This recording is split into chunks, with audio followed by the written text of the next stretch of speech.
Today, new data from the U.S. Department of Housing and Urban Development shows how the homeless crisis is exceptionally worse in the Golden State. 30% of Americans experiencing homelessness are in California. CBS 8 political reporter Morgan Reiner is here. Morgan, why do national leaders say California's numbers are so different?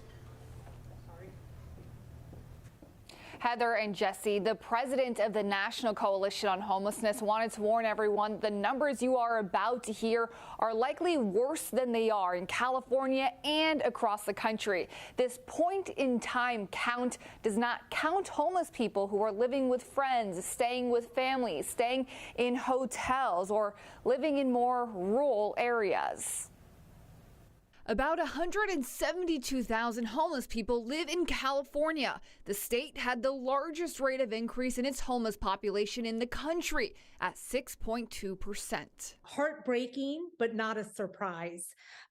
In fact, I would say from my end, the numbers are actually underestimated. Dr. Rajni Shankar Brown is the president of the National Homeless Coalition. California accounted for half of all unsheltered people in the country. In California, we've continued to see compounding issues. Housing is not affordable. It is not accessible for so many. Rent prices have continued to surge, and all while many do not have a fair living wage. Tom Albanese is an independent homeless consultant who helps cities across the country come up with better homeless plans. He agrees California's housing market is the reason the issue is exacerbated here. The housing market, the options for them are evaporating. Even if they have a voucher, it's a competition of like musical chairs, and there's fewer chairs than there were before. And folks don't have other solutions like permanent supportive housing at the scale that's needed. On a national level, homelessness increased by less than 1%. I think the main takeaway is remarkably through the pandemic, and I would say with bipartisan support, we were able to provide emergency rental assistance and other protective measures that helped keep people safely housed. Many programs that have since ended. President Biden's administration put out a plan Monday to reduce the homeless population 25% by 2025.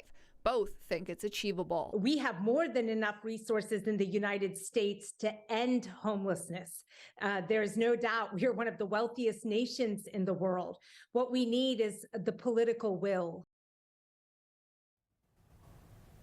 Shankar Brown's coalition actually provided the feedback to the Biden administration on this new blueprint. And one of the main concerns that she had, and something that she actually achieved, was making sure that people with lived experience were a part of the decision-making process. People who know what it's like to be homeless and know what needs to be done.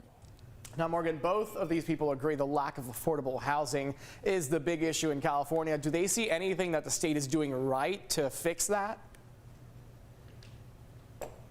Tom Albanese did say there are several recent California laws that other states should follow California's lead on, like the one that makes it easier to build those mother-in-law units on properties or tenant protection rights. He believes that those will make a difference.